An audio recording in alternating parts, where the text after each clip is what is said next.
Hello and welcome to part 3 of the Barnes Lich King Tempo Rogue deck guide. If you missed parts 1 and 2, be sure to go back and check those out now.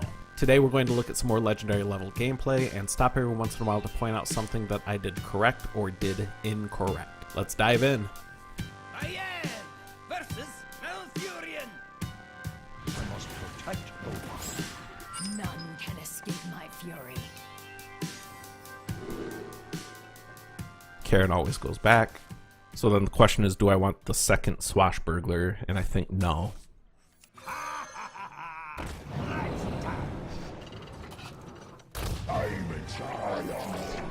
That is a pretty good 2-drop to pull.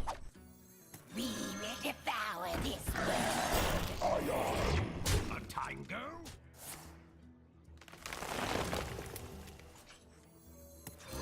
A tango? Engaging teeth.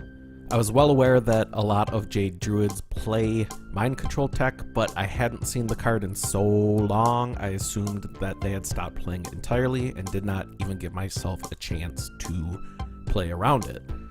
It didn't help that we got the absolute worst outcome, and although the game wasn't completely decided by this turn, it was a huge hurdle to us ever having a chance to win this game. Realistically, even if I had stopped to think about mind control tech, I probably still would have played the South Sea Captain because it was my best play, but the fact that I didn't even give myself a chance to consider it was a poor play on my part.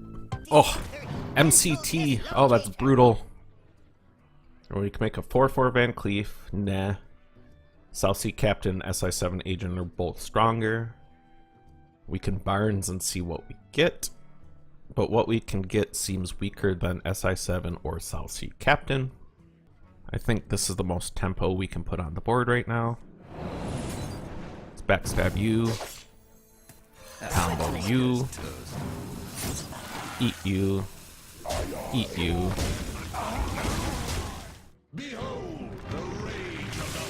Evangel Coin Wrath?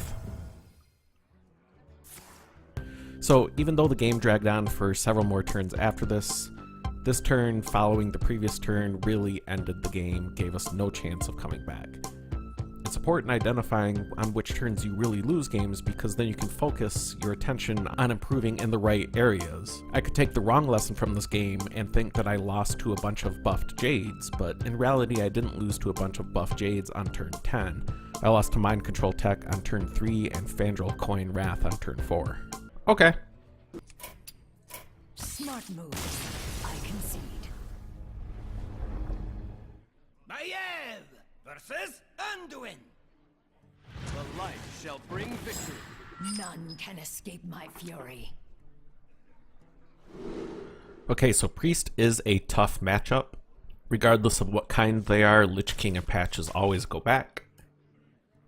On the coin, I want to keep Edwin Van Cleef. If they're Highlander, they will have 1 silence and 1 death to deal with it in the early turn, so if we can make a 6/6 or a 8/8 Edwin, we have a pretty good chance of beating face with it.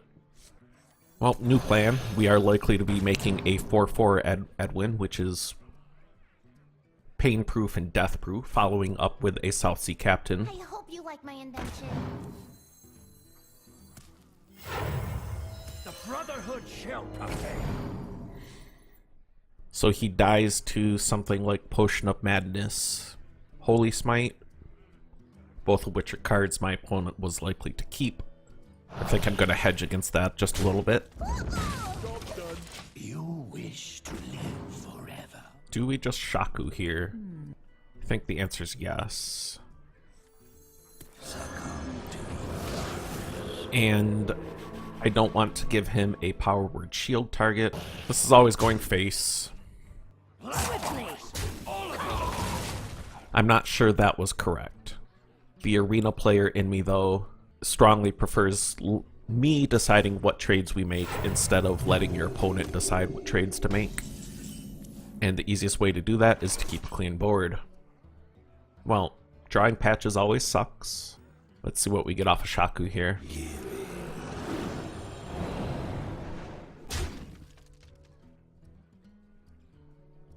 Alright. Not all who want It's better to be lucky than good, right?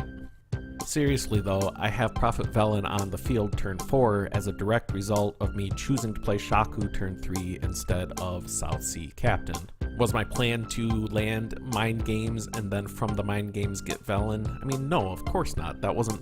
You can't plan that, right? But this RNG output came directly from choices that I made. Okay. Lapdogs, all of you. Surrender. Raza's good. So our opponent is 2 full turns away from Anduin. I would like to get that Raza off the board. Let's see what we get off of Shaku first. I want to keep my Shaku, so we're going to kill this Raza. And I want something that is going to survive Dragonfire Potion, plus buff my dudes. Pass me that arc light spanner.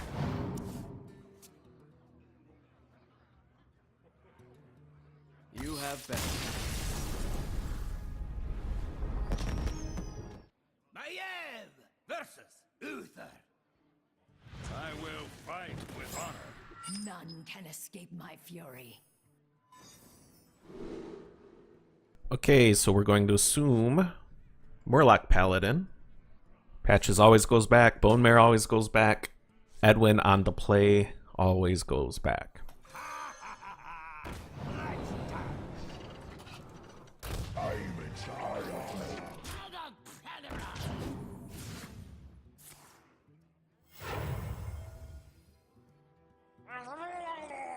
So we know he has at least one Murloc still in hand.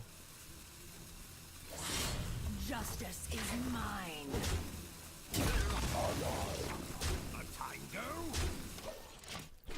I think this way was best because now if he eats one of our pirates, we can weapon down his Murloc, play South Sea Captain, buff our remaining pirate.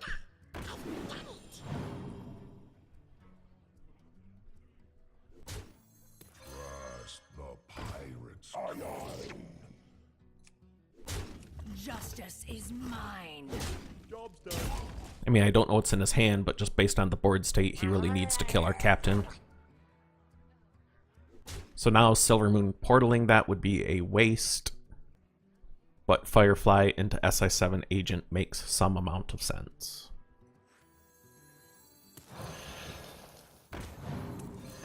This guy's tough. Job's done. As you can tell on the early turns here, like most matches, this is a match all about board control. Let's see what we get. It's not the worst.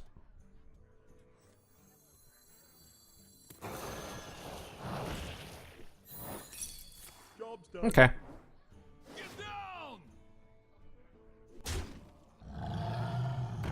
Because we've been successful keeping our opponent's board clear, his Gentle Megasaur does not have a very big effect on the board right now. Same thing goes for any Blessing of Kings that might be in his hand, Spike Ridge Steed on turn 6, and Bone Mare on turn 7. Okay, so we have Vilespine Slayer for that.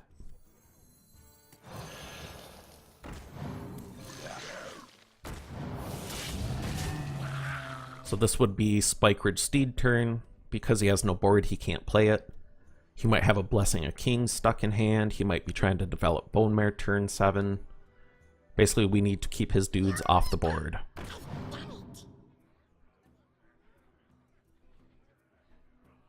Plus, we're also creeping up on lethal. See, there's the Blessing of Kings. So we're going to play it safe because our opponent probably has Spike Ridged and or Bone Mare in their hand.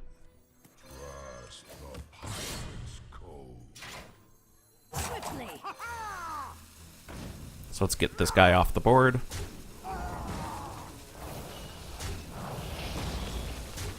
Justice is mine.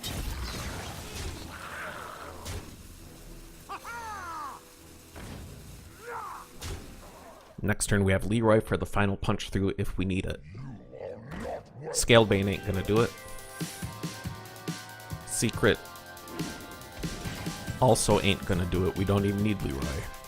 Alright, that's going to do it for today's video. I hope you learned something. If you liked the video, please click subscribe, please click like. If you have something to say, good, bad, or otherwise, add it to the comments section below. That's it for part 3 of this deck guide series. Thanks for watching.